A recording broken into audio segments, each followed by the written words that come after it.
قرآن حکیم کی نورانی آیات جب قلب و روح کی گہرائیوں میں اترتی ہیں تو یہ حقیقت روز روشن کی طرح واضح ہو جاتی ہے کہ اس چشمہ ہدایت سے فیض یاب ہونے کی اولین شرط تقویٰ ہے۔ سورہ البقرہ کے دل نشین آغاز میں خالق کائنات نے ان متقین یعنی پرہیزگاروں کی جو خوبصورت اور جامع صفات بیان فرمائی ہیں وہ دراصل ایک سچے مومن کی مکمل تصویر پیش کرتی ہیں۔ یہ وہ پاکیزہ نفوس ہیں جو ظاہری آنکھ سے نہ دیکھنے کے باوجود غیب کی حقیقتوں پر غیر متزلزل ایمان لاتے ہیں، اپنے رب سے روحانی تعلق استوار کرنے کے لیے پورے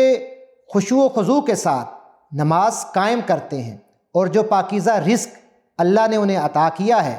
اسے نہایت خلوص اور کشادہ دلی کے ساتھ اس کی راہ میں خرچ کرتے ہیں۔ ان کی وسعت نظری کا عالم یہ ہے کہ وہ نبی کریم صلی اللہ علیہ وآلہ وسلم پر نازل ہونے والے کلام کے ساتھ ساتھ پچھلی تمام الہامی کتابوں کو بھی برحق مانتے ہیں، اور آخرت کے دن پر پختہ یقین رکھتے ہیں کہ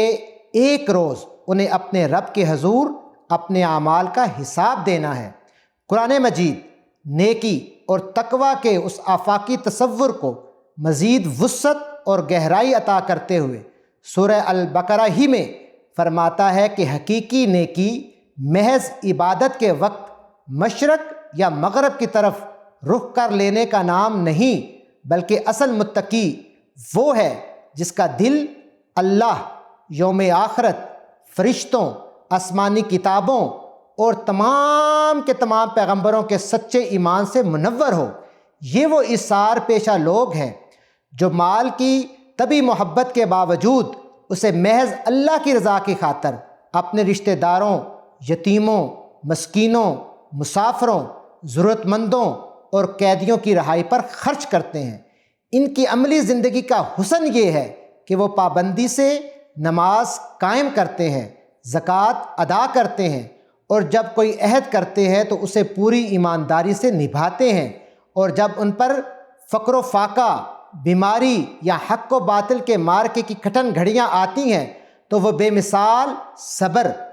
استقامت کا پہاڑ بن کر ثابت قدم رہتے ہیں۔ در حقیقت تقویٰ کسی ظاہری روپ کا نام نہیں بلکہ دل کی اس کیفیت کا نام ہے جہاں خوف خدا اور محبت الہی یکجا ہو جاتے ہیں۔ اسی حقیقت کو سرور کائنات نے نبی کریم صلی اللہ علیہ وآلہ وسلم نے نہایت خوبصورت اور مختصر انداز میں یوں بیان فرمایا کہ آپ صلی اللہ علیہ وآلہ وسلم نے اپنے سینہ مبارک کی طرف اشارہ کرتے ہوئے 3 مرتبہ ارشاد فرمایا کہ تقویٰ یہاں ہے۔ جب یہ تقویٰ دل کی گہرائیوں میں جڑ پکڑ لیتا ہے تو انسان کا ہر عمل خود بخود رضائے الہی کے سانچے میں ڈھل جاتا ہے۔ ایسی شاندار اور بے مثال صفات کے حامل افراد کے انجام کا ذکر کرتے ہوئے اللہ رب العزت نے ان کی ابدی کامیابی کی حتمی اور پرجلال ضمانت دی ہے۔ ارشاد ربانی ہے کہ یہی وہ خوش نصیب لوگ ہیں جو اپنے رب کی طرف سے سیدھے راستے پر گامزن ہیں، اور حقیقت میں یہی ابدی فلاح، نجات اور کامیابی پانے والے ہیں۔ ان کا شاندار انجام اللہ کی لازوار رضا اور وہ سدا